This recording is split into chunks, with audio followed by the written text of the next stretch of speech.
sea, que compartamos todos como qué entendemos por derecho. No sean tímidos. Si yo les digo, o sea, ¿cuál es la primera idea que se les viene a la mente cuando piensan en el derecho? ¿Qué es? Como el ordenamiento jurídico. El ordenamiento jurídico. Leyes, no sé, la Constitución. Leyes, la Constitución, juzgados, penas, Reglas de convivencia. reglas de convivencia, por allá. Derechos. ¿Alguien más? Compañero. Bueno, digamos,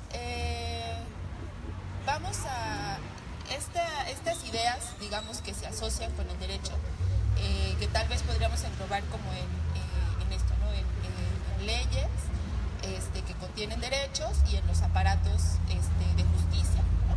Más o menos, o en normas que tienen la función de regular las relaciones dentro de la sociedad. Pero particularmente esta noción de asociar el derecho con las leyes, pues es solamente una perspectiva respecto de lo que es el derecho, es la perspectiva dominante, que viene de una teoría que es el positivismo jurídico y que efectivamente asocia el derecho con la ley.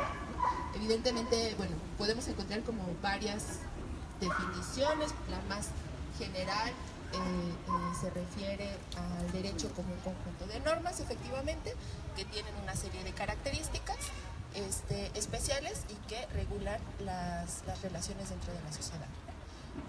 Más adelante, a lo largo de estas sesiones, vamos a ver que en realidad derecho no es solamente el derecho que produce el Estado, sino que hay otras formas y expresiones de derecho, ¿no?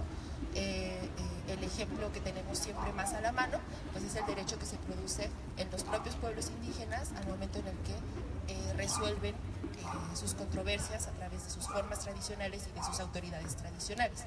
Entonces, más adelante vamos a, insisto, a hablar sobre otras nociones de derecho que no necesariamente están vinculadas con la ley y con el derecho que se produce en el Estado. En esta sesión, bueno, entonces ese es como un primer punto. Sin embargo, en esta sesión, cuando nos refiramos al derecho, nos vamos a estar refiriendo a esta noción, ¿no? Nos vamos a estar refiriendo al derecho del Estado, ¿no? A las leyes que produce el Estado a través de, pues principalmente la legislación, ¿no? Obviamente la legislación que viene de un órgano instituido y formalmente autorizado dentro de la propia ley del Estado, dentro de la Constitución, para emitir leyes, ¿no?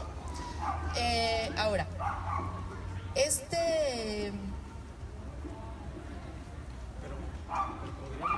aunque haya distintos tipos de derechos, indígena, Estado y demás, podríamos encontrar elementos que pueden ser transversales en el derecho grande, ¿no? Y que independientemente del campo en el que estemos, podríamos identificarlos, ¿no? Sí, claro. En realidad, bueno, al menos desde la perspectiva en la que vamos a estar hablando hoy, el derecho, independientemente de si es el derecho del Estado o son otras formas de derecho, pues va a tener una función social similar o sí, similar, por decirlo en términos generales, ¿no? Tal vez no igual, tal vez no con los mismos métodos y con las mismas herramientas, pero un poco las reflexiones que hagamos hoy en torno al derecho estatal se pueden aplicar para otras formas de derecho que no son derecho estatal.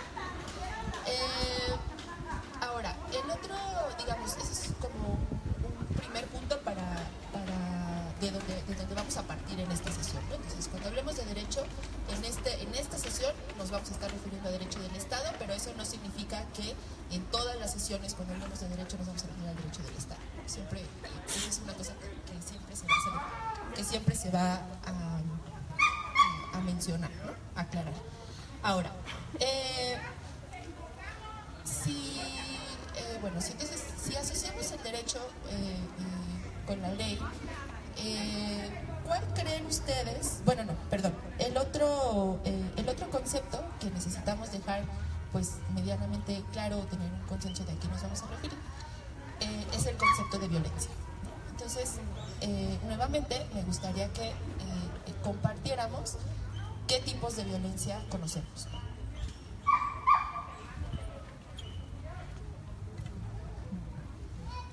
¿Qué es la violencia?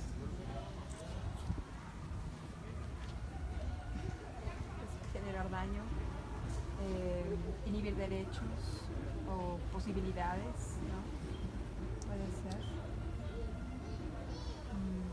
Tenemos, por ejemplo, bueno, supongo que a lo primero que nos remite la idea de violencia pues es a la violencia física, ¿no? Que sería esta parte como de generar daño que decía Estrella, ¿no? O sea, bueno, es una forma de generar daño, ¿no? La violencia física. Pero hay otros tipos de violencia. Sí. ¿Qué otros tipos de violencia? Mediática, simbólica, de género, institucional. ¿Cómo podríamos hablar? ¿Qué podríamos decir que es la violencia simbólica, por ejemplo? Es pues una serie de, ¿qué se puede decir? Una serie de conceptos, algo que está estructuralmente en una sociedad y que genera daño a ciertas personas. ¿Alguien más? ¿Habían escuchado hablar de la violencia simbólica? ¿Sí? ¿Y más o menos qué idea tienen de lo que sea la violencia simbólica?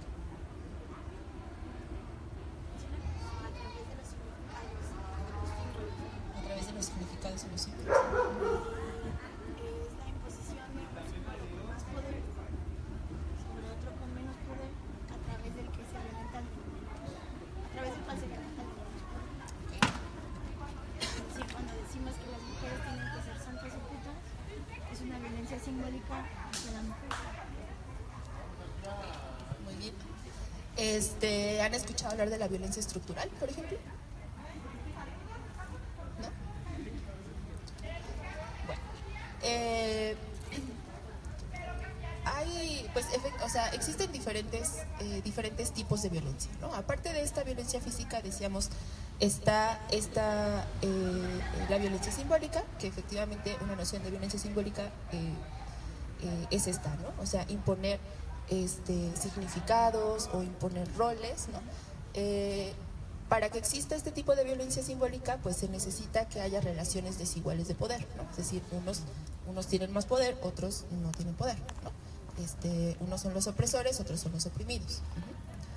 Y esta violencia simbólica efectivamente no se va a dar a través de golpes, ¿no? No es como cuando, pues sí, no es como si la policía ahorita viene y me detiene y me golpea, pues ahí hay una violencia física, pero también hay una violencia simbólica, ¿no? Porque hay una relación de poder que es desigual, ¿no? Pero la violencia simbólica no necesariamente va vinculada con la violencia física. Por ejemplo, la diferencia entre los géneros, como decía la compañera, es una violencia simbólica, ¿no? Porque físicamente no sufrimos ningún daño, sin embargo, en un esquema patriarcal, las mujeres estamos en una situación pues, de dominación, de opresión, ¿no? Y ahí hay una violencia simbólica. Y justamente cuando las relaciones desiguales de género, por ejemplo, a su vez pueden ser un ejemplo de violencia estructural, ¿no? Porque el patriarcado es una estructura que rige, digamos, en buena parte nuestras relaciones sociales. Obviamente que se construye y se alimenta de distintos discursos, de distintos estereotipos, ¿no? Pero es también una violencia estructural, por eso, porque el patriarcado se vuelve una estructura que condiciona, al menos en buena parte, la forma como nos relacionamos en la sociedad, ¿no? Entonces, existen, pues, insisto, distintos tipos de violencia, y como el segundo punto que para nosotras es como importante para partir, es esta noción, ¿no? En esta sesión, igualmente, nos vamos a referir tanto a la violencia física, ¿no? Por ponerle un calificativo, como a estas formas de violencia simbólica, ¿no? que pueden ser estructurales. No sé si más o menos queda clara la idea de lo que puede ser la violencia simbólica, la violencia estructural. ¿Sí? Sí.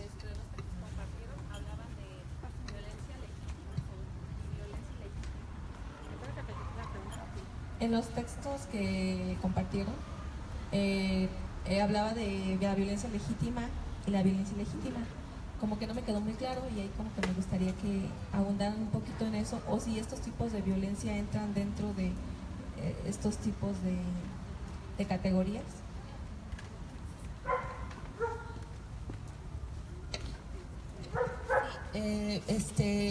Bueno, dentro de la violencia legítima o violencia ilegítima, las clases de violencia o los tipos de violencia pueden ser como para hacer una diferencia en estas dos grandes como esferas, ¿no? Una, esta violencia que se percibe el agresor, que se vincula mucho con la fuerza, que también se percibe por los sentidos, que identificas quién te agrede, y esta otra violencia que es simbólica, donde es difícil identificar a quién te agrede, donde no está vinculado con la fuerza física y donde de alguna manera se vuelve imperceptible y naturalizada la violencia.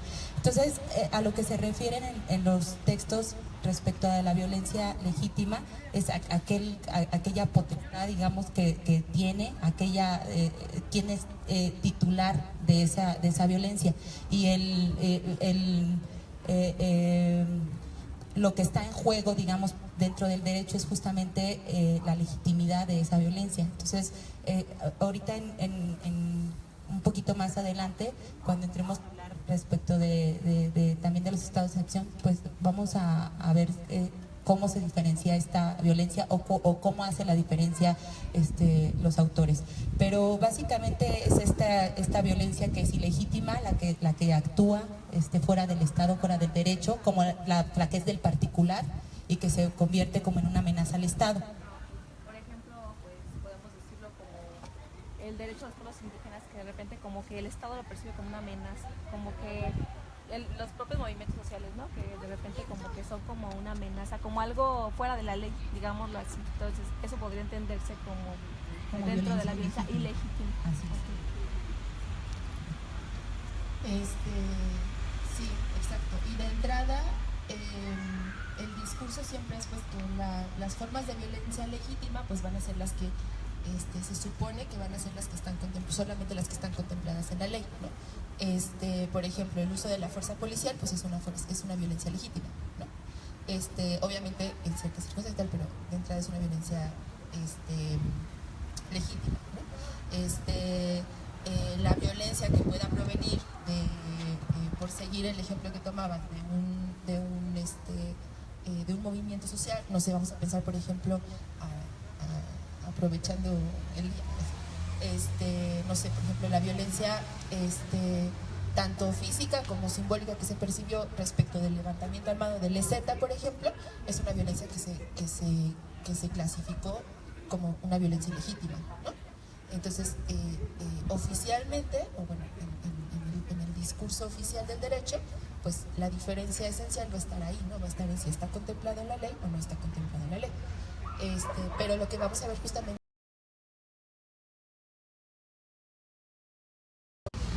y de hecho esa es la siguiente pregunta, ¿no?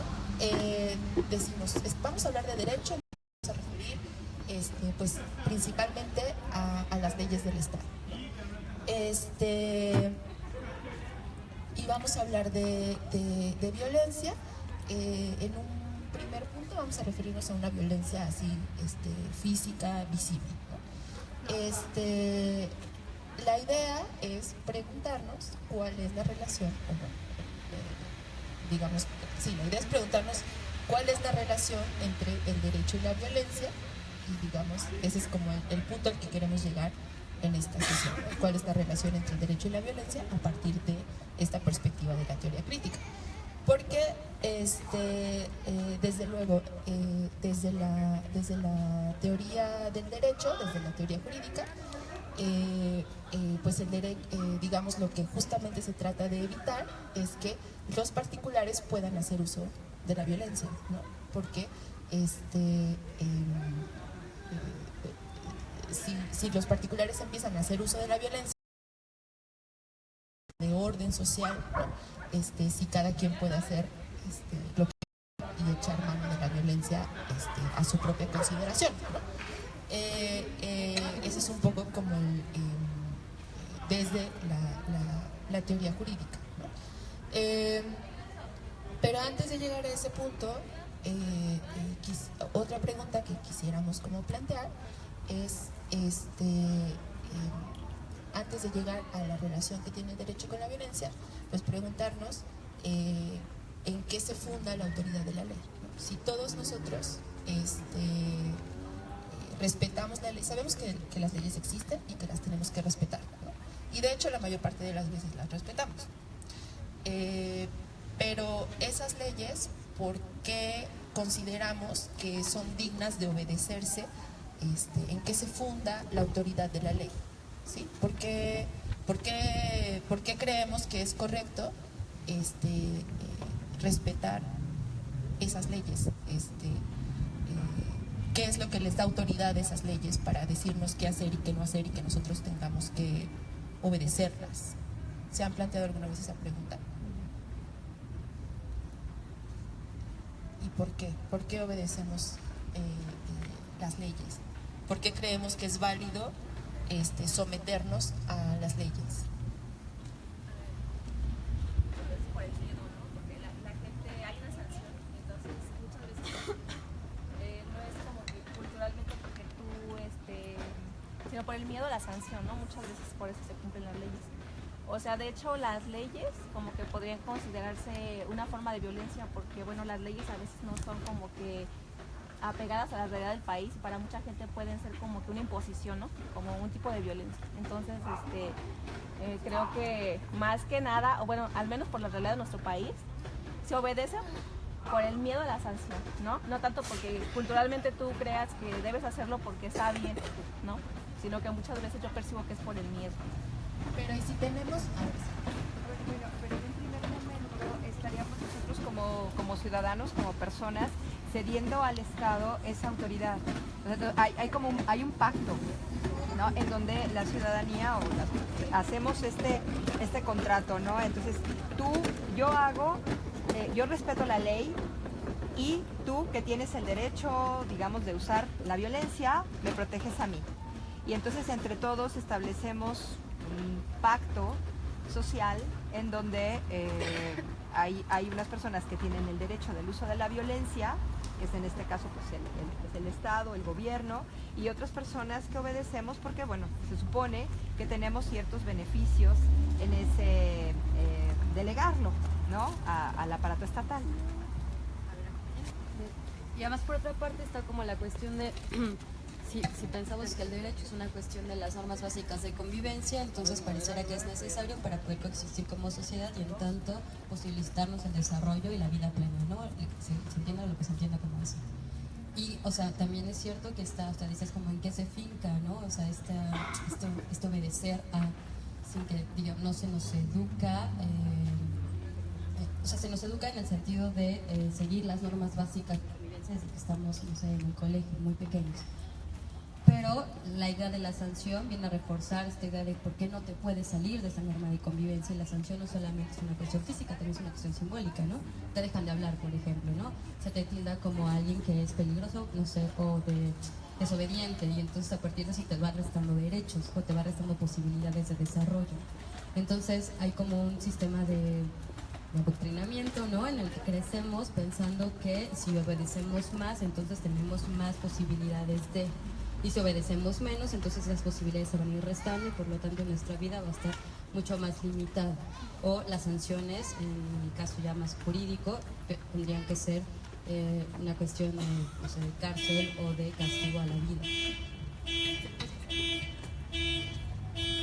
Bueno, cuando preguntaste sobre cómo nos imaginábamos que había surgido las leyes, yo me centré o me imaginé como en la prehistoria, ¿no? Cuando las poblaciones humanas empiezan a crecer y empezamos a desarrollarnos y a convivir entre nosotros y empezamos a ver que hay conflictos entre nosotros y que hay cosas que para pues vivir en sociedad no se nos deben estar permitidas o debemos de aprender una serie de normas. Entonces me imagino que el derecho viene desde ahí, o las normas que rigen el derecho vienen desde ahí, desde cuando empezamos a crecer como sociedad y tenemos que aprender que hay reglas que tenemos que seguir para poder vivir en sociedad. ¿Alguien más quiere? Ok, exacto. Incluso, por ejemplo, cuando por ejemplo, esta situación que mencionaba, ¿no? de que respetamos las leyes por el miedo a la posible sanción, ¿no? Pero estarán de acuerdo que eso implica que todos estaríamos de acuerdo, valga la redundancia, en que esa sanción, digamos que si faltamos al derecho, esa sanción es legítima, o sea, es correcta, ¿no?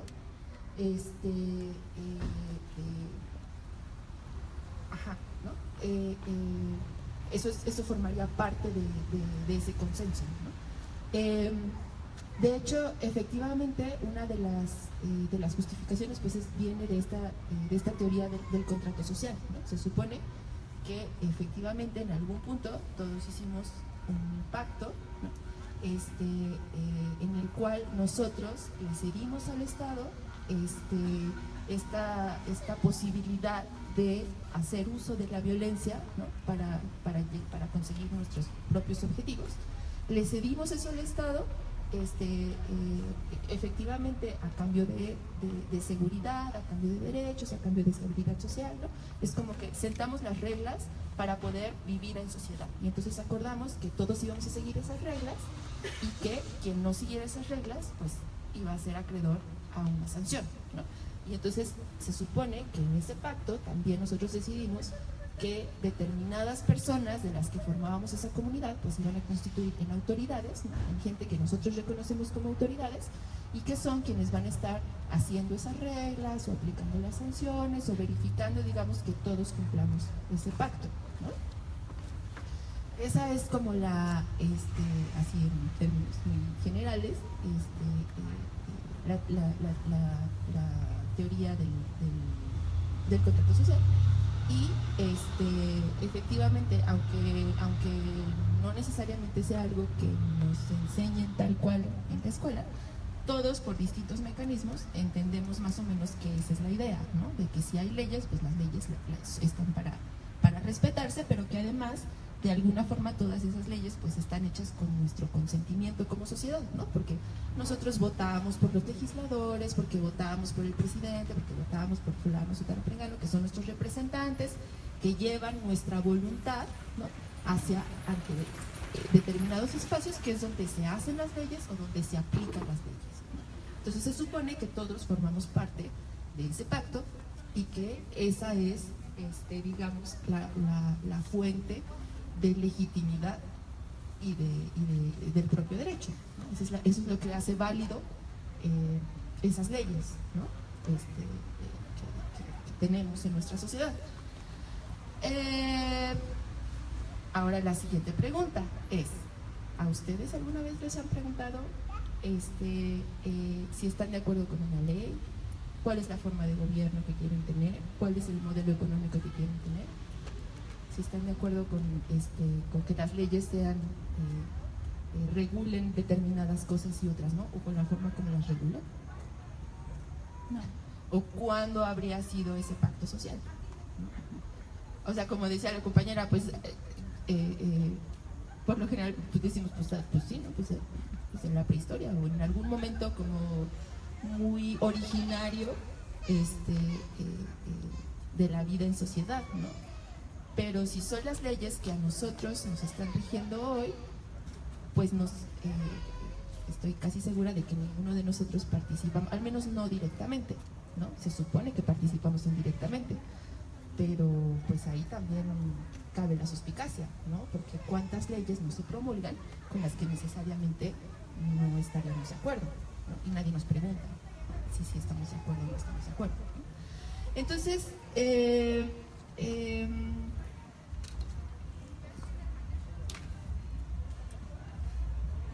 ese es, digamos entonces, pues una pregunta que nos lleva entonces a preguntarnos cuál es el origen del sistema jurídico que tenemos, ¿no? Cuál es el origen de las leyes que tenemos, y de dónde vienen, si es que no vienen de un pacto social, ¿no?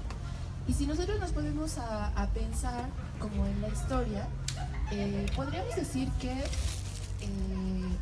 en un sistema, en una sociedad donde hay una serie de leyes, se supone que hay una ley primigenia, ¿no? Que es de la que se derivan las otras leyes, y esa ley va a ser la Constitución, ¿no? Se supone que la Constitución nos va a marcar la pauta, ¿no? De qué derechos tenemos, de cuáles son las instituciones que tenemos, de cuál es la forma de gobierno, si algunos grupos necesitan derechos especiales, ¿no? De cómo vamos a elegir a nuestros representantes. La Constitución se supone que nos va a marcar como la línea de lo que van a ser después todas las leyes, ¿no? Que tenemos, el Código Civil, el Código Penal, la ley laboral, todas estas se supone que están en concordancia con la Constitución, ¿no? Y se supone que son legítimas porque vienen de la Constitución, ¿no? Y obviamente también porque son producidas como la Constitución dice que tienen que ser producidas las leyes. Pero si nosotros pensamos, no sé, por ejemplo, vamos a pensar en la Constitución mexicana que tenemos actualmente, ¿no? La Constitución de 1917. Esa Constitución es el resultado de la Revolución Mexicana, ¿no? Termina la Revolución Mexicana y entonces quienes ganaron, por ponerlo en blanco y negro, decidieron que entonces tenía que hacerse una nueva Constitución en donde se plasmaran los ideales revolucionarios, ¿no? El tema del derecho a la tierra, el tema de los derechos laborales, ¿no? Por ejemplo. Y entonces, esta gente que, vamos a, insisto, ponerlo en estos términos, que ganó la Constitución, digo, la revolución, pues entonces dijo, bueno, ahora vamos a hacer esta Constitución, vamos a elegir quiénes van a ser los constituyentes, ¿no? O sea, los que vamos a sentar en un salón a pensar y a redactar, para que redacten la Constitución, y los elegimos, y entonces se va a hacer esta Constitución que tiene que llevar los ideales, ¿no? Tiene que plasmar los ideales de la revolución. Podría ser un momento tal vez de pacto social, ¿no? O sea, se supone que las constituciones son un pacto social porque nos estamos dando nuevas reglas y entonces idealmente todos tendríamos que estar participando en ese proceso, ¿no? Sin embargo, resulta ser que en este proceso constituyente hubo una gran cantidad de sectores que ni siquiera tuvieron representación, ¿no? Por ejemplo, las poblaciones indígenas, ¿no? No había ningún constituyente que fuera indígena, ¿no? Entonces, no fue en realidad un momento en el que todos hiciéramos un pacto, sino fue un momento en el que determinadas personas decidieron cuál iba a ser el orden jurídico que nos íbamos a dar, ¿no? Y además, pues cabría preguntarse, estas personas que ganaron la revolución y que instauraron un Congreso Constituyente, ¿no? que organizaron que una serie de legisladores redactaran la Constitución, pues ¿qué legitimidad tenían? Porque la Constitución anterior pues no estaba vigente, ¿no? No se hizo, el procedimiento no se hizo conforme a las reglas que marcaba la Constitución anterior, sino que pues simplemente ciertas personas que tenían una cierta posición de poder dijeron, pues esto se va a organizar así. Entonces, lo que nos plantea en este sentido Walter Benjamin, que es una de las lecturas que están por ahí propuestas, es que el derecho en realidad, o sea, las leyes en realidad no nacen de un pacto social, sino que nacen por lo general de un acto de violencia, para empezar. En este caso es una violencia pues en principio bélica, ¿no? Porque vienen del proceso de la Revolución Mexicana, pero también ahí hay otros tipos de violencia, hay una violencia simbólica, ¿no? Porque las personas que van a estar redactando esta Constitución, pues son personas que están en una posición de poder, ¿no? Dejando de lado a otras muchas personas que están en una posición de opresión, ¿no? Entonces, esa es como una primera premisa, ¿no? En realidad ese pacto social, pues si nosotros lo vemos históricamente, no existe, ¿no? Es una mentira, ¿no? Es un discurso a través del cual se legitima una situación que en realidad no existe y en realidad no viene de ahí, ¿no? La autoridad del derecho y la legitimidad del derecho no viene de que todos estemos de acuerdo, ¿no? Sino viene de un acto que es esencialmente violento y además es arbitrario, ¿no? Porque en la medida en la que no hay un consenso en el que todos estemos de acuerdo en qué tipo de leyes son las que nos queremos dar, qué tipo de gobierno nos queremos dar, qué tipo de instituciones queremos tener, pues es solamente algo que se le ocurre a alguien, ¿no? Evidentemente,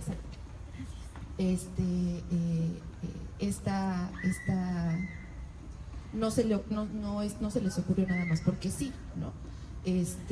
Había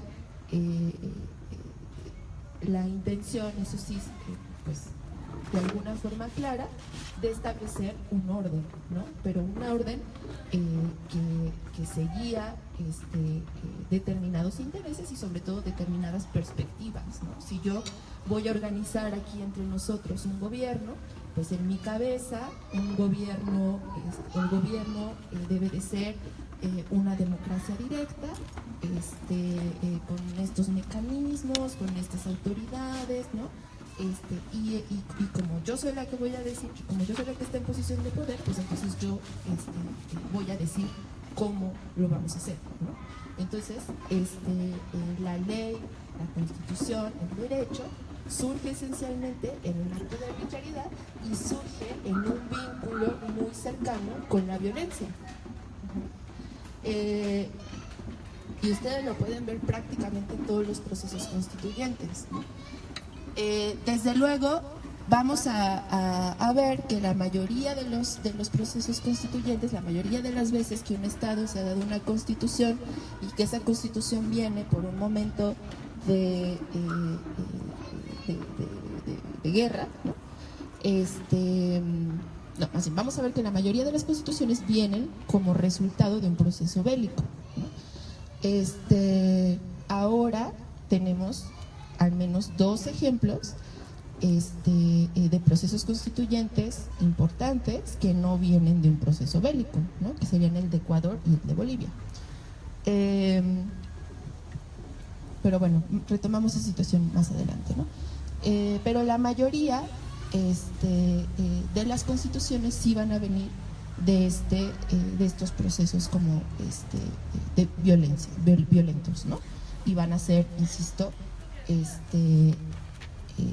las constituciones pues esencialmente van a ser un acto de arbitrariedad, ¿no? No hay un consenso, no son construidas democráticamente, no participamos todos, no contamos todos, sino que es la percepción de quien está en la posición de poder para decir cómo nos vamos a organizar, ¿no? Y cuál es la línea que van a seguir todas esas leyes, o sea, tanto la Constitución como las leyes que van a derivar de la Constitución, ¿no?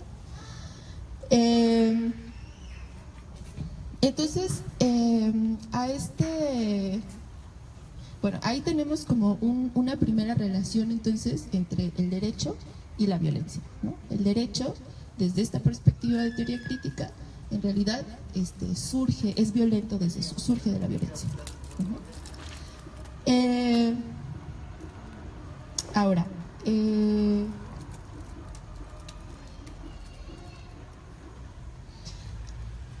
igualmente, según nos han enseñado, y un poco lo que veníamos comentando es que el Estado entonces se supone que monopoliza el uso de la violencia para mantener este orden social, ¿no? Sin embargo, lo que nos va a proponer Benjamin es que en realidad el derecho, bueno, se supone que el Estado monopoliza el ejercicio de la violencia a través del derecho, ¿no? Y entonces ahí justamente hace la distinción entre la violencia legítima y la violencia ilegítima, ¿no? El uso legítimo de la violencia es el que está regulado y contemplado en las leyes, ¿no? Y el uso ilegítimo va a ser el que no está contemplado en las leyes. Y se supone que eso es así, decíamos, porque nos va a brindar a todos estabilidad social, ¿no? Que son reglas que todos vamos a acatar. Sin embargo, lo que nos propone Benjamin es pensar que en realidad el derecho monopoliza la violencia no para conservar, digamos, o para regular las relaciones sociales y que sean pacíficas, sino, dice Benjamin, para conservarse a sí mismo, ¿no?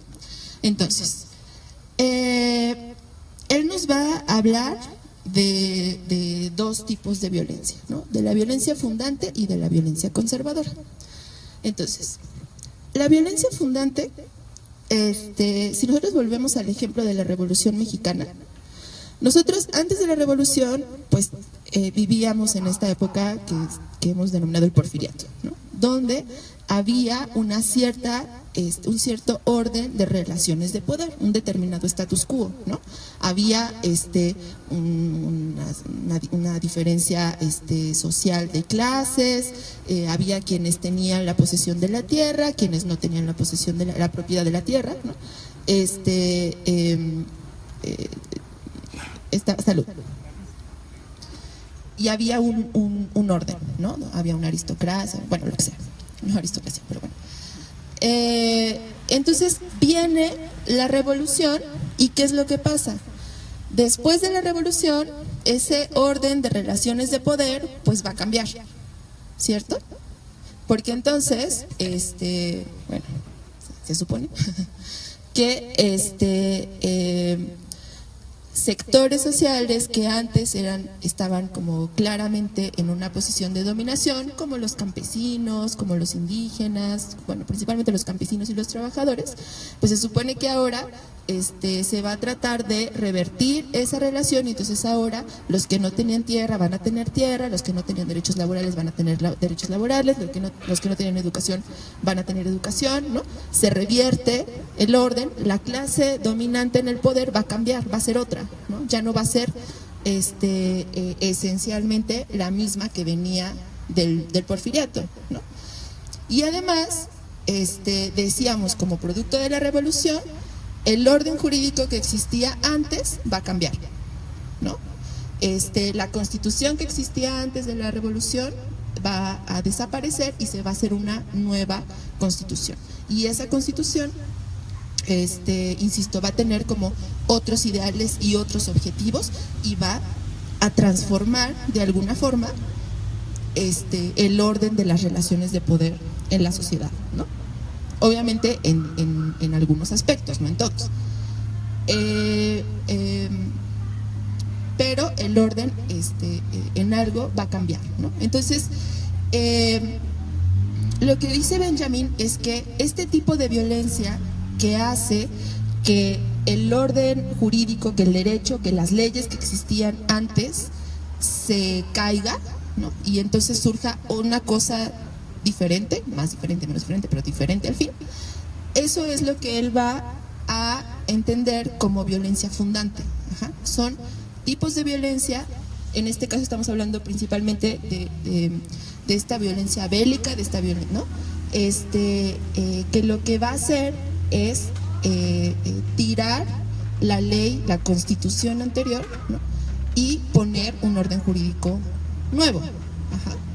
Ahora, aquí, desde luego, habría que entender que el derecho a través, o que las leyes también mantienen esas relaciones de poder, ¿no? O sea, el hecho de que unos tengamos ciertos derechos y otros no, o sea, no sé, por ejemplo, vamos a pensar, el hecho de que las mujeres no pudiéramos tener acceso al voto, pues era una forma de mantener una parte de la estructura patriarcal, ¿no? Y por lo tanto una relación, un orden de relaciones de poder en el que los hombres tienden a estar por encima de las mujeres, ¿no? Entonces, el derecho siempre va a institucionalizar y a legitimar las relaciones de poder que existen en la sociedad, ¿no? Entonces, por eso decimos que cuando este tipo de violencia tira estas leyes y esta constitución y este orden jurídico que existe para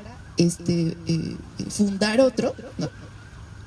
Es esta violencia fundante que va a derrocar, por decirlo de alguna forma, al menos en parte, el status quo que existía, ¿no? Y va a formar otra cosa.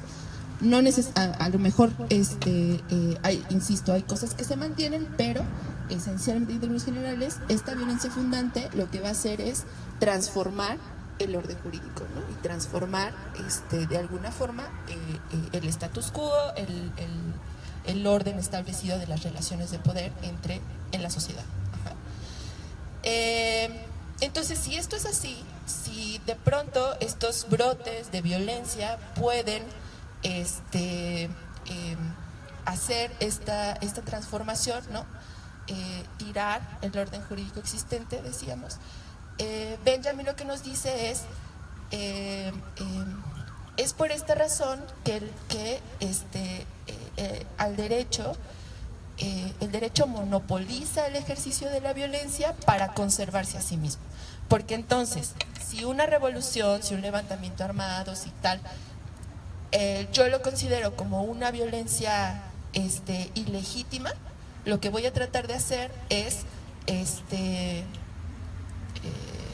no generar las condiciones para que cualquiera pueda hacer uso de la violencia. Ajá, porque si esa violencia llega a un cierto punto, pues va a derrocar todo lo que hay ahorita, ¿no? Entonces, para que se pueda conservar el status quo como lo conocemos, necesitamos que no cualquiera pueda hacer uso de la violencia, que no sea legítimo que yo organice, vamos a ponerlo en términos muy radicales, ¿no? Pero vamos a decir entonces que no va a ser legítimo que yo organice una revolución, ¿no? Porque entonces más bien lo que soy es, no sé, se me va a acusar de sedición o de revoltosa, ¿no? De subversiva, de que estoy justamente de una forma ilegítima usando una violencia, ¿no?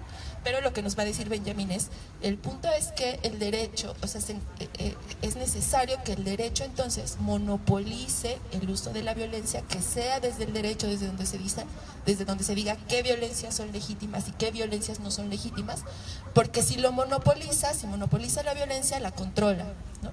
Y entonces puede evitar ese riesgo de que a través de la violencia pues se genere un nuevo orden jurídico, ¿no? Que se genere un nuevo derecho. Por ejemplo, ¿no? No sé si, yo honestamente no lo conozco muy bien, pero justamente la intención era que pues hacer esta separación de Cataluña lo más pacíficamente posible, ¿no? Pero entonces cuando empezó a crecer el tema del sí en el referendo y tal, pues empezaron también una serie de medidas mucho más agrestes, por decirlo de alguna forma, del Estado español para no permitir que eso detone en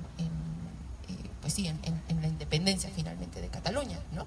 Que eso pues obviamente sería también hay una transformación, un cambio importante, o sea, ¿no? del orden jurídico que está establecido en España. Entonces, esta va a ser decíamos, el derecho surge esencialmente en la violencia, ¿no? Y es a esta violencia a la que Benjamin le va a llamar violencia fundante, y es por esta razón, por los efectos que puede tener la violencia fundante, que el derecho monopoliza el uso de la violencia, ¿no? O sea, no es en realidad para que todos podamos vivir en paz, para que todos tengamos como reglas claras, ¿no? Sino esencialmente para conservar lo que existe, ¿no? El orden de las relaciones de poder que existe, para conservar las leyes que existen, el orden jurídico que existe, ¿no? Entonces, bueno, estos momentos de violencia fundante, pues efectivamente no suceden todos los días, ¿no? Pero pues eso no significa que sea algo que se pueda como dejar de lado, ¿no? Es algo que, digamos, para que la violencia fundante no ocurra, pues se requieren también una serie de mecanismos para estar manteniéndola a raya, ¿no? Para estar evitando que exista o que se dé esa violencia fundante. Ajá. Entonces, dice Benjamin, a través del derecho se va a ejercer otro tipo de violencia, que es la violencia conservadora, ¿no? Y que son toda esta serie de mecanismos que se van a estar, insisto, utilizando para que el propio derecho que tenemos subsista, ¿no? Aquí sí, cuando decimos que el derecho que tenemos subsista, claro, nos estamos refiriendo a las leyes, al orden jurídico, pero insisto también a las relaciones de poder que existen, ¿no? O sea, el status quo que tenemos. Y bueno, justamente como para empezar a pensar las diferencias entre violencia fundante, violencia conservadora, y como para pensar en mecanismos de violencia conservadora, como con un ejemplo, nosotras pensábamos en el tema de la criminalización de la protesta. El derecho a manifestar públicamente nuestras ideas, a reunirnos, ¿no? Es un derecho que tenemos pues en la propia Constitución. Y durante mucho tiempo las manifestaciones, ¿no? La protesta social, pues no fue un tema, bueno, obviamente salvo a lo mejor ciertos episodios, pero en general pues no era un tema que se considerara que pudiera ser un peligro, ¿no? No sé, si pensamos en las manifestaciones o las protestas de los sindicalistas, ¿no? De los sindicatos por allá en los 40, ¿no? Por ejemplo, donde justamente el sindicalismo o cierto tipo de sindicalismo era parte de una política de Estado. Bueno, también esas protestas ya sabes que eran como charras, ¿no? Pero digamos, pues es un derecho que más o menos históricamente se ha mantenido, ¿no? Sin embargo, ahora cada vez más, creo yo, sobre todo a partir de este sexenio, escuchamos constantemente intentos de regular la protesta social, ¿no? Y entonces que no podamos hacerlo libremente, sino solo en ciertas condiciones, en ciertos tiempos, de ciertas formas, en ciertos lugares, ¿no? Todavía ese es un tema que está ahí como bailando, porque pues ha habido mucha oposición, ¿no? Pero si uno lo piensa, uno dice, bueno, las cosas también tuvieron que llegar a un punto en el que la protesta social se está viendo como algo amenazante, ¿no? Y igualmente el hecho de querer regularla, pues sabemos que no es para garantizarnos un derecho a la protesta social en mejores condiciones, sino al contrario, para hacer que marchemos por la banqueta, ¿no? Que esté prohibido insultar al presidente, que yo qué sé, ¿no? Entonces, en este como contexto de la protesta social, nosotros podemos ver que ha habido momentos de protesta social en donde de pronto se convierten en una amenaza para la subsistencia del derecho, ¿no? Para el orden que que tenemos actualmente, ¿no? Y ese derecho a la protesta ejercido, pues potencialmente podría ser una violencia fundante, ¿no? Porque el cuestionamiento hacia las instituciones, hacia el Estado, hacia el derecho que tenemos, puede crecer a tal grado que se salga de control y entonces adquiera, digamos, ya este carácter de violencia fundante, ¿no? Y puede ser que a partir de eso, pues subvirtamos el orden que tenemos, ¿no? Entonces, puede ser como una vía o un lugar donde puede brotar esa violencia fundante, ¿no? Pero si lo pensamos como en esta misma lógica, el hecho de regularla, vamos a ver que es un ejercicio de violencia conservadora. ¿Por qué? Porque lo que queremos conservar es el orden que tenemos.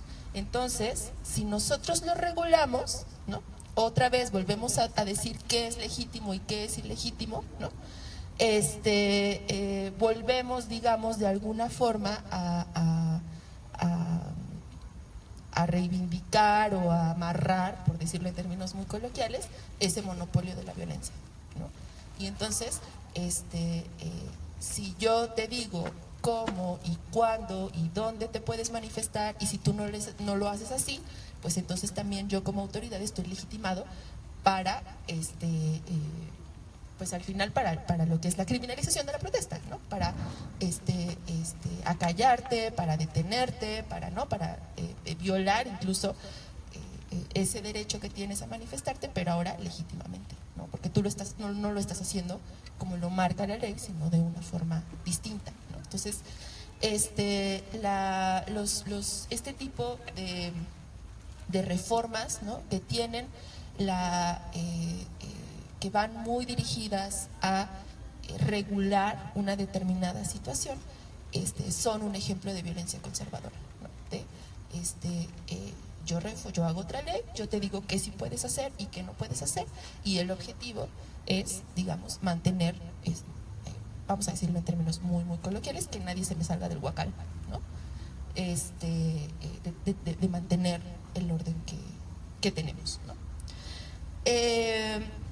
Otro ejemplo, sí. O sea, pienso que podría ser como la cuestión del aborto, ¿no?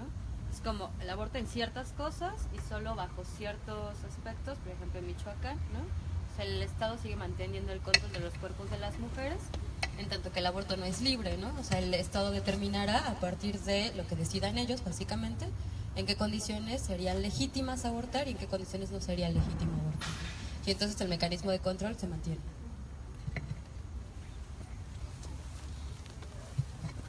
Exactamente, e incluso digamos, justamente por esta razón va a ser que desde esta teoría crítica, porque bueno, otra cosa, no sé si lo comentaron en la sesión anterior, pero a lo largo de estas sesiones vamos a estar viendo como varias posiciones de teoría crítica, pero que no todas son iguales, ¿no? O sea, no todas hay distintos tipos de teoría crítica del derecho, ¿no? Digamos, sobre todo, pues sí, parten de lugares distintos y llegan a lugares distintos, ¿no? Pero desde esta perspectiva que estamos abordando hoy, justamente lo que, en la medida en la que este tipo de reformas se vuelven un mecanismo de violencia conservadora, pues lo que logramos nosotros con las reformas es refuncionalizar el sistema, ¿no? O sea, irlo haciendo operativo. Entonces, por ejemplo, si nosotros pedimos, muchas veces la exigencia de los movimientos sociales o de los sectores oprimidos es ser incluidos en el derecho, ¿no? Tener derechos. Desde esta perspectiva, pues eso en realidad no soluciona nada, o sea, solo refuncionaliza por una parte, y por otra parte, justamente nunca vamos a lograr como que, ¿cómo decirlo? Eso no nos va a generar un cambio sustantivo, sino que simplemente pues vamos a hacer que lo que existe incluso en algún momento dado pues se perfeccione, ¿no? Sea un poquito más inclusivo, sea un poquito más tolerante, pero nunca va a ser lo exclusivo y lo tolerante que esperamos, ¿no? Y es por eso que también decimos que una reforma o el texto, la letra de la ley, nunca va a tener la capacidad por sí mismo de transformar la realidad social en la medida en la que se supone que lo iba a transformar, ¿no? O sea, efectivamente las mujeres ahora tenemos más derechos, pero eso no ha significado que el patriarcado ya no exista, ¿no? Solo significa que hay un poquito más de tolerancia a nuestra existencia, ¿no? Pero no significa que haya un cisma, una ruptura real con el patriarcado. Posteriormente vamos a ver que eso no necesariamente significa que renunciemos por completo a los derechos, ¿no? Y que eso, bueno, digamos, no es tan sencillo simplemente, ¿no? Porque tampoco podríamos decir, no, bueno, o sea, ¿para qué pides el derecho de poder decidir sobre tu cuerpo y abortar si de todos modos el patriarcado no se va a acabar? Entonces, quédate como estás, pues tampoco, ¿no? O sea, no podemos, la idea no es renunciar al derecho, ¿no? Pero la idea sí es ser como siempre conscientes de que este tipo de reformas tienen ese efecto, ¿no? Que no van a generar el cambio, muy difícilmente van a generar el cambio que prometen, en las dimensiones en las que lo prometen, ¿no? Porque también sabemos que este tipo de situaciones pues se dan justamente para la formación de discursos políticamente correctos, ¿no? Entonces ahora todos somos súper inclusivos y todos estamos capacitados en equidad de género, ¿no? Y es como, ¿pero de qué te quejas? O sea, ya pueden votar, ¿no? ¿No? O sea, como cosas así incluso en algún punto sirven como para deslegitimar la exigencia que seguimos teniendo las mujeres, ¿no? Es como, pero ya tienen derechos, o sea, ya hay más mujeres que hombres en la facultad de Derecho, ¿ya qué más quieres, no? Entonces, ese tipo que ahorita Ale va a hablar más sobre eso, pero insisto, la idea es un poco como que siempre que estamos en una lucha social y que estamos exigiendo ciertos reconocimientos, pues tener presente que ese reconocimiento, que esa reforma, que ese derecho que estamos pidiendo es algo que refuncionaliza al sistema, ¿no? Y que mantiene el orden. Por eso es necesario hacer otras cosas aparte de eso, pero sí tener como siempre presente eso, porque incluso, insisto, ¿no? Pasa mucho esto de, bueno, pero pues ya tienen derechos, ya váyanse a su casa, ¿no? Y pues claro, porque el hecho de que tengamos esos derechos no necesariamente significa otra cosa, pero perdón, me estoy metiendo, Ale va a hablar un poco, va a profundizar sobre ese tema, ¿no? Pero, sí es un punto como importante y pues sí, este tipo de reformas son como de los mejores ejemplos de violencia conservadora. El otro que nosotras habíamos pensado, bueno, creo que nos vamos a quedar con ese ejemplo, porque me parece que el que nosotras traíamos es mucho más técnico. Pero bueno, o quizá para decirlo en términos generales, otra forma de violencia conservadora pues es como la interpretación que del derecho van haciendo los tribunales, ¿no? En el esquema que tenemos de tribunales en México, hay algunos que tienen la facultad de interpretar el derecho, ¿no? Y de decir cómo se tiene que entender lo que dice la Constitución o lo que dice una ley, ¿no? Y estas interpretaciones, ¿no? Que en México las vamos a conocer como jurisprudencias, ¿no? La jurisprudencia es la interpretación que hacen los tribunales, ciertos tribunales, de la ley y de la Constitución, ¿no? Entonces, estas formas de interpretar, pues vamos a ver también que van a ir manteniendo la interpretación de ciertos derechos o de ciertas figuras jurídicas para que también no terminen siendo una cosa que no deben de ser, ¿no? O sea, Por ejemplo,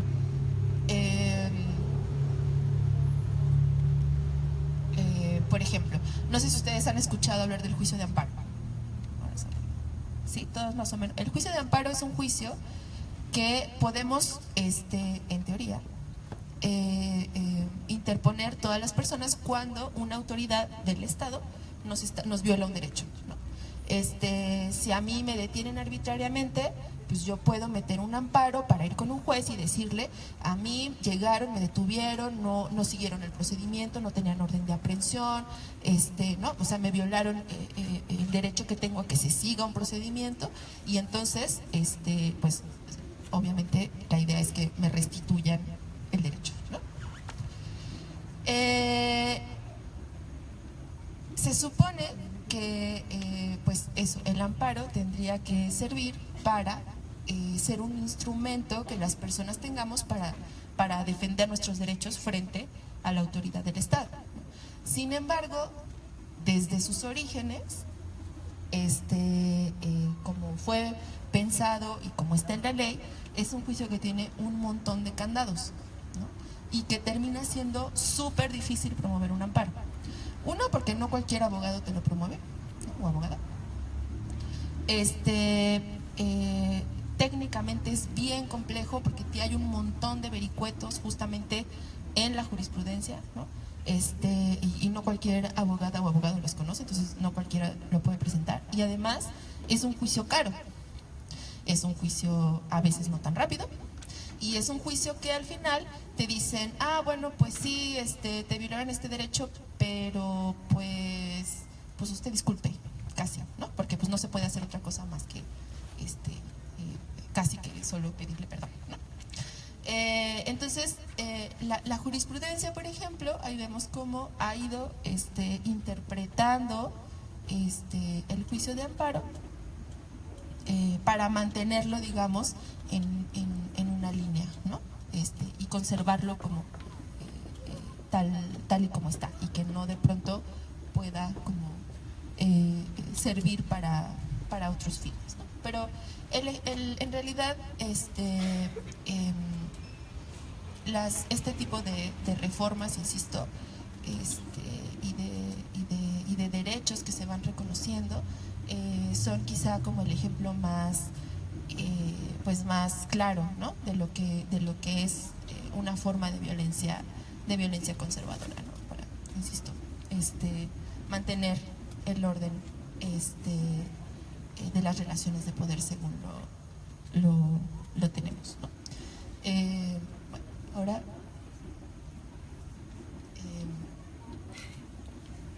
perdón por el super monólogo. Bueno, ahora le voy a pasar la palabra.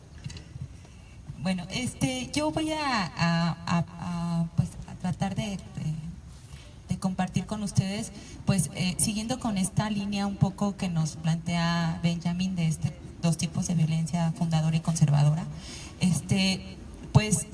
Otra propuesta también que viene desde de Bourdieu, de esta violencia simbólica. Precisamente él nos dice que es esa capacidad de imponer ciertos significados, y que, bueno, concretamente en el derecho es como todo un proceso que implica no solamente la producción, sino también el consumo, la aplicación, o sea, cómo se va configurando un tipo de violencia que no es perceptible en todos estos caminos de la aplicación y de la producción del derecho. Entonces,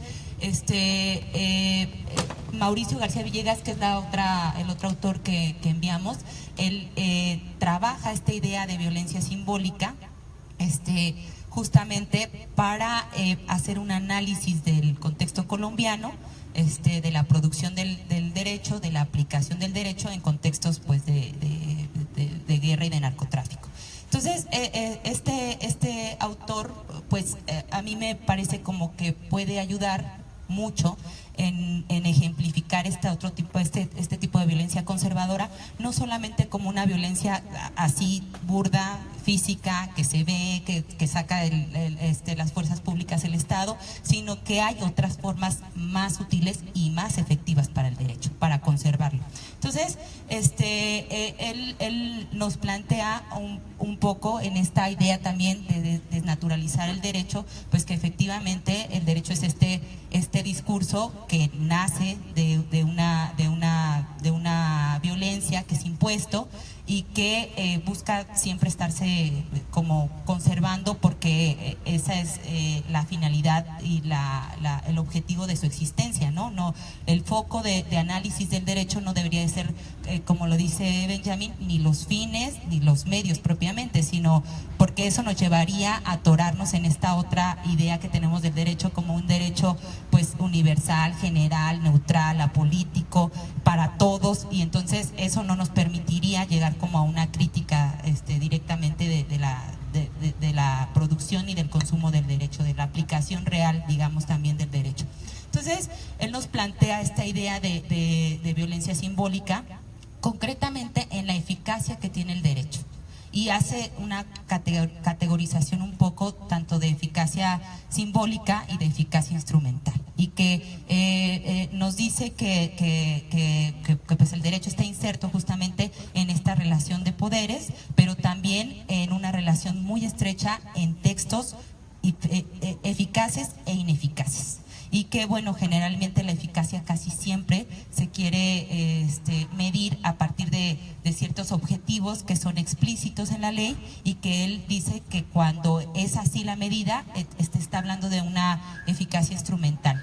Lo interesante de este poder social que nos invita a pensar Mauricio del derecho es precisamente esa eficacia simbólica, cómo actúa, cómo se presenta en la conservación del propio status quo del derecho y de la sobrevivencia del derecho.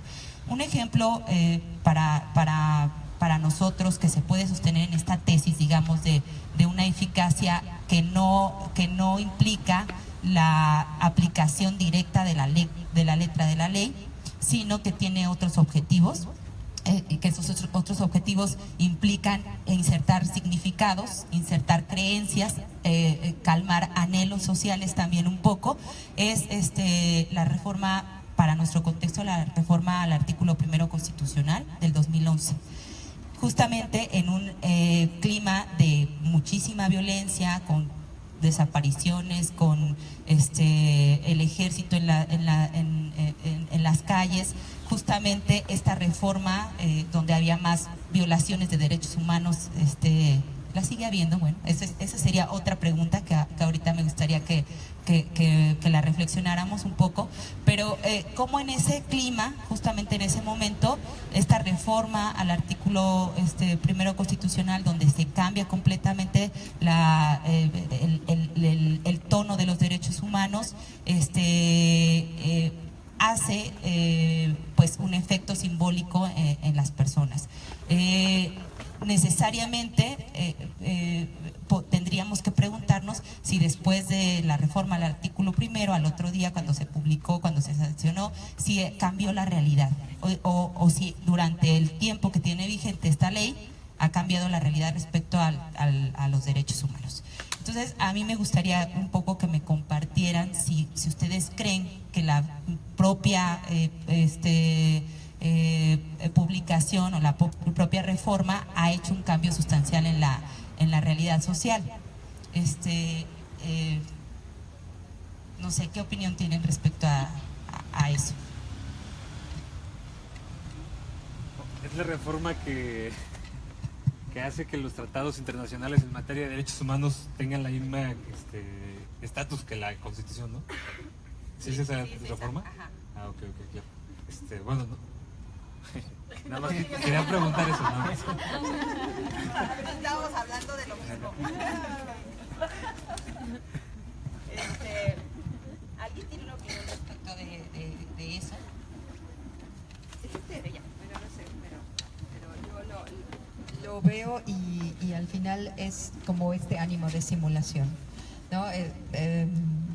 Hay, bueno, obviamente esto se da en este contexto efectivamente que decían ustedes de violencia, obviamente no ha terminado, sin embargo sí es parte, se convierte en parte del discurso políticamente correcto, y entonces ahora todo el mundo que desdeñaba por supuesto el tema de los derechos humanos, de repente se siente con la imperiosa necesidad de, no de entenderlos, pero sí por lo menos de a lo mejor obtener por ahí algún documento que diga que saben de eso, ¿no? Entonces esa parte donde además el tema no se profundiza, se ve muy por encima, ¿no? Y al final de cuentas con este ánimo también de seguirle dando esta funcionalidad al propio sistema, de seguirlo manteniendo con vida a pesar de que se esté cayendo a pedazos, ¿no?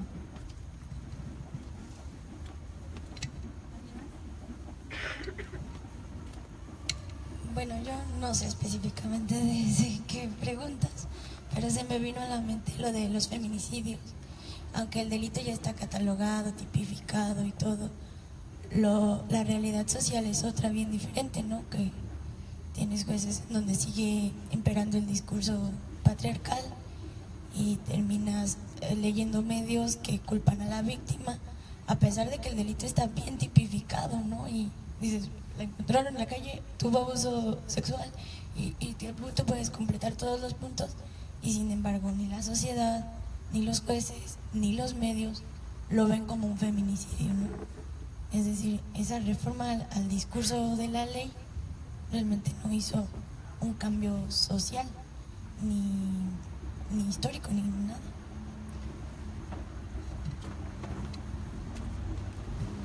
Sí, bueno, esa reforma al artículo primero es solamente para poner como un ejemplo de justamente todas estas reformas que lo que hacen es el reconocimiento en la ley de los derechos que se deben de tener en momentos en los que se empieza a desbordar, digamos, el orden social. Entonces, cuando se empieza a desbordar, dice Mauricio que lo que hace el propio Estado es una producción o sobreproducción del derecho para generar no una eficacia instrumental, no una eficacia, porque el reconocimiento como tal ya también implica ciertos significados que están en el imaginario social, ¿no? De que ya tengo una ley una reforma de derechos humanos, ya tengo derechos humanos, ya se reconoció este tipo de feminicidios,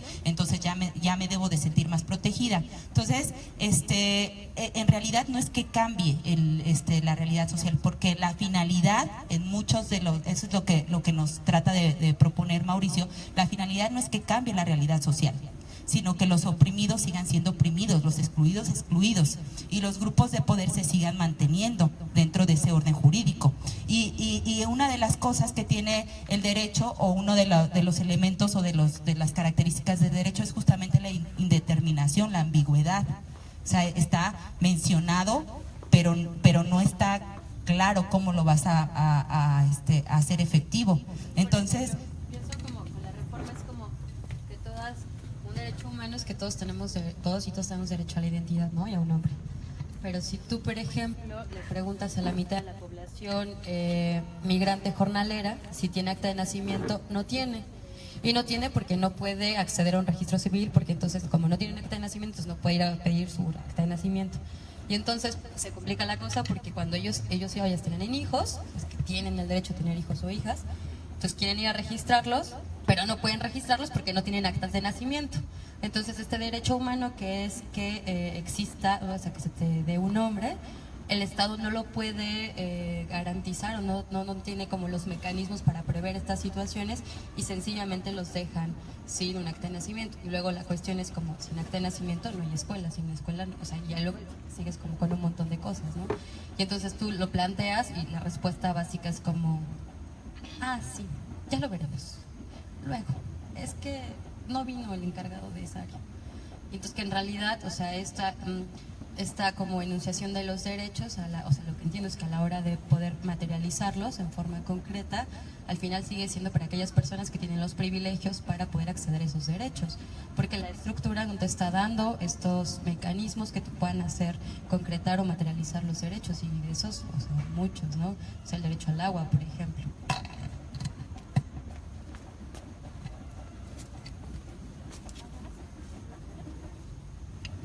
Bueno, sí, efectivamente eso es lo que nos está como poniendo sobre la mesa este autor, pero eso no quiere decir que el derecho no sea eficaz o que no tenga cierta eficacia, porque la eficacia es justamente dar como un paliativo para ese momento o para esa crisis, digamos, y es como seguir manteniendo el propio orden jurídico. O sea, es un tipo de violencia simbólica que a la vez también sigue conservando el propio status quo del derecho y la sobrevivencia y existencia de esas relaciones de poder. Entonces, esta característica que les digo yo hace también una división un poco ahí Mauricio García Villegas, donde dice que hay eficacia simbólica general y hay como una eficacia simbólica particular, ¿no? En una general, lo que logra, los objetivos que logra son precisamente hacer pensar a las personas que entonces automáticamente con la publicación de una ley, entonces ya cumple como el efecto. Al principio, si tuvieron oportunidad de leerla, inicia justamente con este párrafo del hechicero, ¿no? Que es la aceptación colectiva. No es que sea buen o mal hechicero, sino que implica todo un proceso de aceptación, de comunicación, que logra ciertas significaciones. Entonces, él dice que el derecho es exactamente así y que cumple con ese objetivo. Y por eso vemos a todos los políticos muy urgidos de mostrar que están haciendo muchas iniciativas, porque con eso están cambiando la realidad, o eso es lo que quieren hacer creer, ¿no? Entonces, ahora vemos estas campañas en ese tono, ¿no? De, mira lo que estoy haciendo leyes, estoy haciendo leyes, ¿no? Entonces, bueno, es como parte del discurso, ¿no? Bueno, y otra cosa que también nos plantea este autor es que dentro de esa indeterminación del derecho, no se puede ver, o esta ambigüedad del derecho no se debe de ver como una debilidad del propio derecho, sino más bien como una fortaleza, porque en esa ambigüedad, en esa indeterminación, lo que sucede es que da pie por ejemplo, a las interpretaciones del derecho, ¿no? Y que justamente las jurisprudencias enseguida, o los criterios enseguida, fueron de parar la reforma al artículo primero, ¿no? Ya, bueno, sí, está bien, sí hacemos caso de los tratados internacionales, pero siempre y cuando nuestro límite sea dentro de la misma Constitución. Ese sería como el límite para poder observar derechos humanos. Entonces, así pues se van creando como una serie de interpretación que lo que está haciendo es todavía seguir conservando como ese derecho. No, está bien. Es que también me estoy acordando de todos estos temas de la transparencia y acceso a la información, que primero es así como de todo está abierto, y luego no, mejor no todo, luego mejor, bueno, sí vamos a abrir un poco más, pero bueno, no, mejor esto no. Y así va, ¿no? Adaptándose a esto y como parte pues de esta simulación que sigue, y de ir como cooptando también ciertas ideas que a lo mejor pueden tener cierto peligro, pueden ser a lo mejor un poco riesgosas, y entonces las toma y dice, bueno, ok, ya, está bien, ¿no?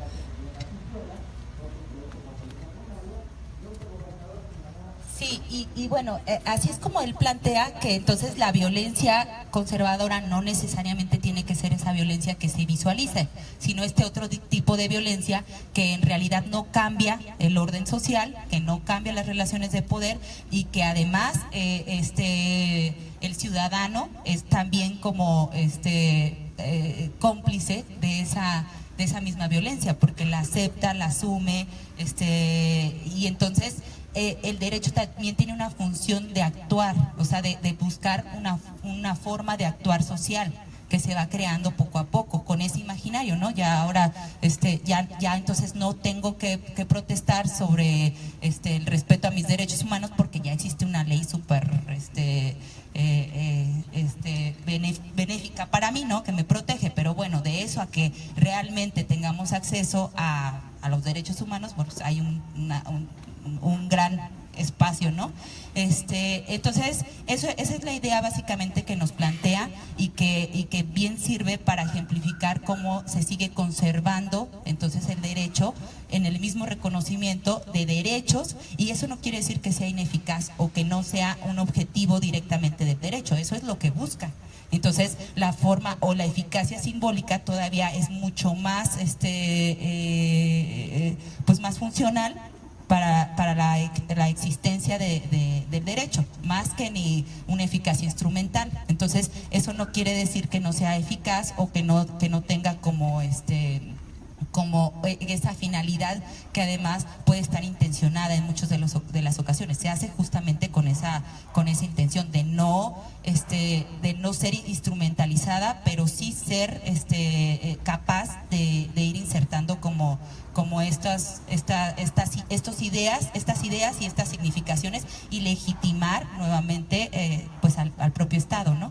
Y a las instituciones que lo aplican, porque ahí también hace un poco de este análisis respecto a la labor que hace tanto las instituciones creadoras de derecho como las instituciones que aplican el derecho, y luego cómo se asume en esta comunicación que se debe de hacer del derecho, donde se activan otros mecanismos para fortalecer esas significaciones y esa violencia simbólica, ¿no? Con la reforma al artículo primero, pues automáticamente todo el mundo se sentía defensor de derechos humanos, conocedor o no, muy a favor de ellos. Hasta en las combis había pegado que ya ahora sí ya tenías derechos humanos, y bueno, la realidad social no cambiaba, o sea, sigue habiendo asesinatos, feminicidios, desapariciones, etcétera, etcétera, inseguridad por todos lados, ¿no? Entonces, una idea con la que quisiera como ir cerrando, antes de entrar al estado de excepción así rapidito para no abusar ya tanto de su tiempo, es que también nos plantea Mauricio y también Benjamín, que esto de las violencias es algo como cíclico, que efectivamente se funda con la violencia, se conserva con la violencia, pero que finalmente en la misma violencia conservadora, es decir, en esto estar dando de a cachitos o estar violentando con el otro tipo de violencia que sí se percibe, se empieza a desgastar el sistema también, el orden jurídico, y entonces que hay una crisis de la ley y que entonces el Estado responde de otra forma. Una es esa producción constante de leyes, y otra, por supuesto, es el estado de excepción. Y bueno, ahí me gustaría decirles de qué se trata esta idea de estado de excepción. El estado de excepción es, como lo plantea Agamben, es un estado de excepción. Bueno, primeramente tendré que decir que el estado de excepción es esta suspensión de derechos que tienen los ciudadanos, y que es una potestad del Ejecutivo, que de manera formal está contemplado en la Constitución, que tiene un procedimiento, y luego lo que es chistoso es que está dentro de la categoría de derechos humanos, ¿no? La declaración de estado de excepción, pero bueno, parece que ahí no hay como mucha coherencia. Sin embargo, está ahí la potestad de suspender en ciertos momentos de inseguridad, de necesidad, de peligro, incluso donde se sienta que hay como una pérdida del orden social, y entonces se tiene que suspender el orden social con la finalidad de volver a recuperar, suspender de hecho con la finalidad de recuperar el orden social. Entonces, lo que se propone un poco con esta idea que nos presenta Agamben es precisamente analizar si realmente este estado de excepción es un estado de excepción que tendría que ser legal y que tendría que ser declarado. si las características de un estado de excepción se pueden dar de facto solamente, y que yo creo que nosotros tenemos un montón de ejemplos en los que pudiéramos ir como percibiendo que el estado de excepción no se convierte en una excepción para el Estado, sino que en una regla general. Que se mantiene permanente, que está como constante, porque pues hay suspensión de derechos todo el tiempo, ni siquiera sabemos en qué momento si tenemos derecho a la vida y en qué momento no, o sea, es como una cosa que siempre está ahí latente, pero que no está declarada, que no está legalizada, digamos, pero que sin embargo para los estados modernos se ha convertido como en una forma de sobrevivencia del propio Estado y del orden jurídico, y justamente de conservar esas relaciones de poder. Y entonces, pues aquí se nos venían como varios ejemplos, muchísimos ejemplos, la verdad, de un estado de excepción de facto, ¿no? Que cuando la gente escucha esto, si lo pones así como en esas perspectivas de que el estado de excepción tiene que ser casi cuando hay una guerra, ¿no? O cuando hay una intervención de otro estado, y entonces pues yo no tengo derechos, pero el mismo sentimiento se debería de repensar o de pensar cuando en realidad también hay suspensiones de derecho en muchos momentos, y que solamente como tenemos tan naturalizado justamente ese principio de bien común, de bienestar nacional, entonces no cuestionamos ni siquiera la suspensión de derechos que haya. Aunque la estamos viviendo constantemente, ni siquiera la cuestionamos. Entonces, con esta idea lo que plantea Agamben es que hay como ciertos elementos que identifican los estados de excepción, ¿no? Y a nosotros se nos venían algunos ejemplos. Uno muy claro pues es esta guerra que también en los 2011 contra el crimen organizado, ¿no? Donde pues el ejército sale a las calles, donde hay toques de queda, muchos que son de la costa o que vivieron allá, pues desde mucho antes del 2011 incluso ya había estos toques de queda, ya el ejército ya estaba en esos territorios, y a las 6 de la tarde te decían que ya no podías transitar sobre las carreteras. Entonces esa es una suspensión automática de derechos. El ejército que sale,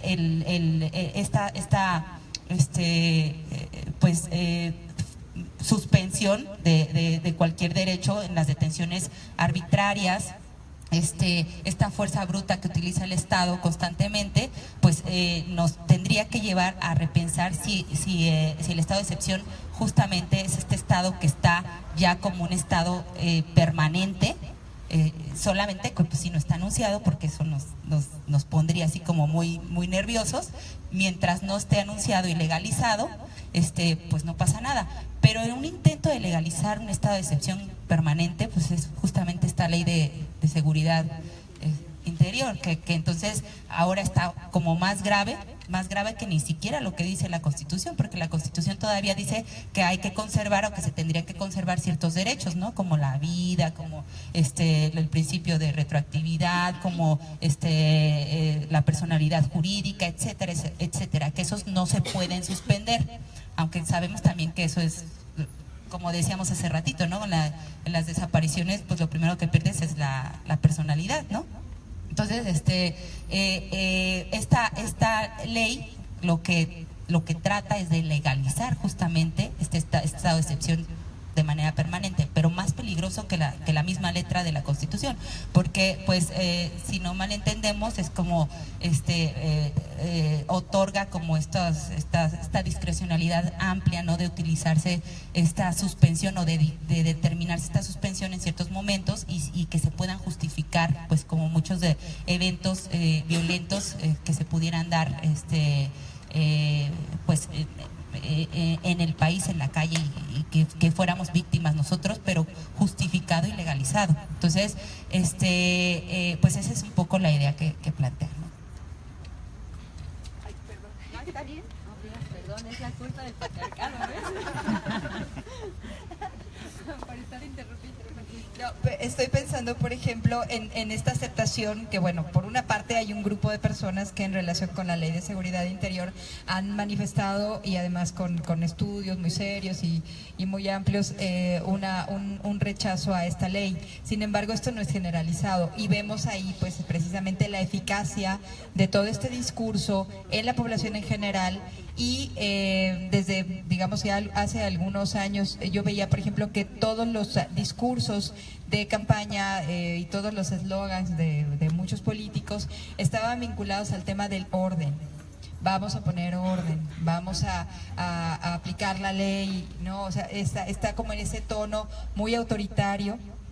Y la otra cosa que, bueno, también veo es en este asunto pues un tanto fascista de muchas instituciones que están pidiendo como toda esta uniformidad, ¿no? En eso también percibo pues cierta sensación del Estado de cerrarse en sí mismo y de agredir también a la población a partir de estas ideas también de uniformidad, inclusive a los propios agentes del Estado, ¿no? Todo esto, yo pienso que todo este asunto de formatos, de informes y todo esto que han proliferado de una manera enloquecedora en todos los espacios de la función pública, tienen mucho que ver con este ánimo fascista de uniformidad y de caminar todos al mismo tiempo sin que nadie se salga del huacal y que todo mundo esté de alguna manera haciendo lo mismo a la misma hora y demás, ¿no?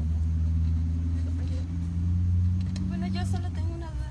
Una vez que es declarado el estado de excepción como tal, por ejemplo, si en México fuera ya se indica que hay estado de excepción, y si se violan los derechos de tal manera, como por ejemplo el caso de Ayotzinapa, ¿se podría acudir a tribunales o a instancias internacionales, o en ese caso, como ya se proclamó un estado de excepción, ya no se puede hacer totalmente nada?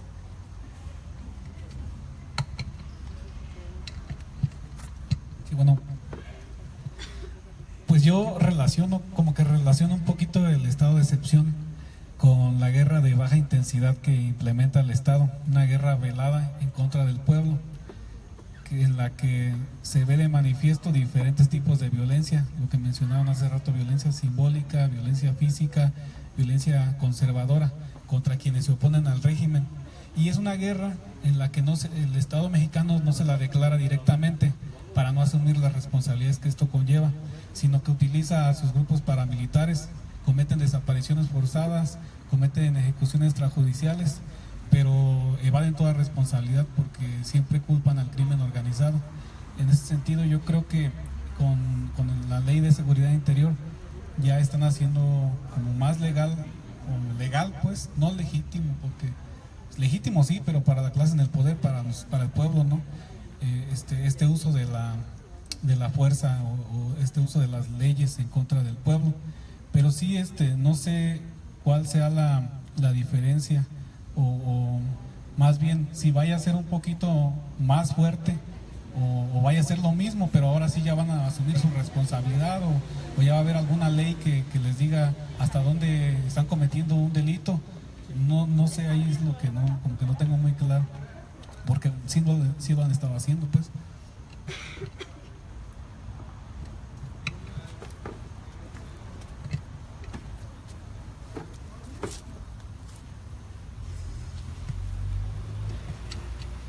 Bueno, pues justamente está ahí como la reflexión, ¿no? Del planteamiento que nos hace Agamben del estado de excepción, ¿no? O sea, cómo esta situación, digamos, de violación de derechos está ahí como una constante y como una forma de actuación de los estados modernos, ¿no? Entonces, pues que cambie la cosa solamente cambiará pues justamente en el imaginario, yo creo, de las personas, en el que ahora sí es algo que está como legalizado, ¿no?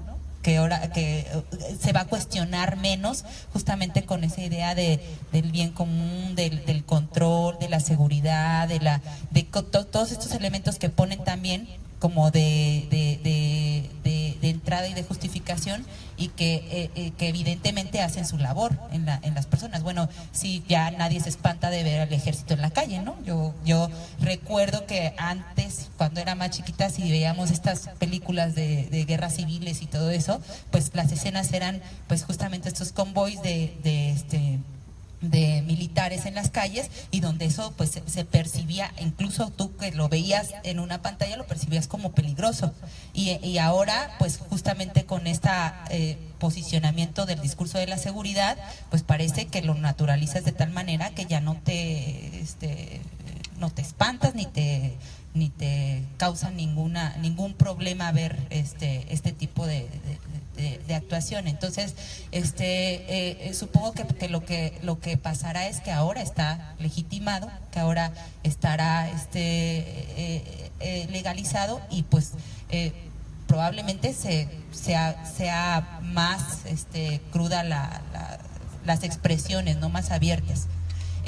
Y bueno, respecto a que si hubiera un estado de excepción declarado, si se pudiera ir como a instancias, pues siempre cabe la posibilidad, pero yo creo que ahí se volvería a encontrar como una serie de justificaciones, ¿no? Porque si es algo que está aprobado, es todo un procedimiento que no solamente aprueban las cámaras de diputados, sino también dictamina la Suprema Corte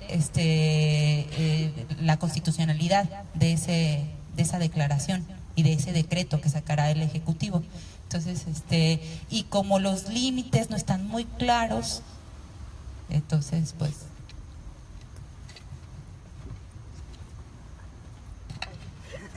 no te apures. Es que también otra cosa, lo que decía el autor, o sea, lo que decía Gamen, es que como el orden jurídico siempre está como funcionando como en dos vías, ¿no? Digámoslo, el derecho reconocido públicamente, legal, legítimo, etcétera, y la anomia, ¿no? Que es como esta parte o este eje en el que el Estado actúa a partir de la no regulación, pero como tiene el poder de facto, entonces puede tomar acciones concretas, por ejemplo, los retenes militares. O sea, que alguien te detenga, está violando un derecho, y que además son unas detenciones feas porque te intimidan, etcétera, etcétera, ¿no? Entonces, en realidad, o sea, el Estado tiene como tiene este monopolio de la fuerza, y que también tiene este monopolio de la legalidad y de la legitimidad, cada vez más mermada, pero de todas formas la sigue teniendo, porque pues para eso existe el Estado, para proveernos un sistema social que nos permita el desarrollo, la vida, o lo que se quiera entender como eso. Sin embargo, también es cierto que este estado de excepción, que como lo decía el autor, es que es más que un estado excepcional, se volvió un mecanismo para los estados occidentales modernos, como un totalitarismo suave, por decirlo de alguna forma, ¿no? Porque si bien hay derechos humanos, que hay como todo un régimen internacional que impulsa, etcétera, también cada vez me parece que el nivel de brutalidad es mayor. Y entonces el nivel de represión es mayor, porque además también creo que estos mecanismos disciplinarios que existen en la sociedad, también somos, digamos, nosotros somos nuestra propia policía, ¿no? Nosotros somos los que nos autorregulamos todo el tiempo, y quien se sale de la norma, entonces lo atacamos de revoltoso, y entonces nos inventamos un montón de cosas para sacarlo de la sociedad, porque lo creemos como un peligro. O sea, por eso tiene que ver con cómo se instala, me parece, como el poder a partir de estos mecanismos disciplinarios en las personas y en las sociedades que adoptamos y abrazamos, porque y eso pasa, por ejemplo, mucho en las mujeres, ¿no? Todas las mujeres que no siguen todas las mujeres que no se casan ni tienen hijos, ¿no? están catalogadas como algo anormal, ¿no? Y entonces se les castiga socialmente. Digo, no se les lleva a la cárcel, pero sí existe un montón de cuestionamientos acerca de ellas todo el tiempo, y se les visibiliza todo el tiempo. Entonces, me parece que esos estados de excepción también crean en la sociedad, ¿no? Que nosotros y nosotras seamos cada vez más conservadores, o sea, porque si bien pareciera que es una paradoja, creo que cada vez estamos mucho más del lado del conservadurismo que del lado de la emancipación. O sea, me parece que cada vez estos mecanismos son más eficaces, y creo que tiene que ver con que cada vez aceptamos más estos actos totalitarios del Estado, y los vamos naturalizando a tal punto en que ya pues me detengo cuando voy al militar y le digo a dónde voy y quién soy, le enseño mi INE, ¿no?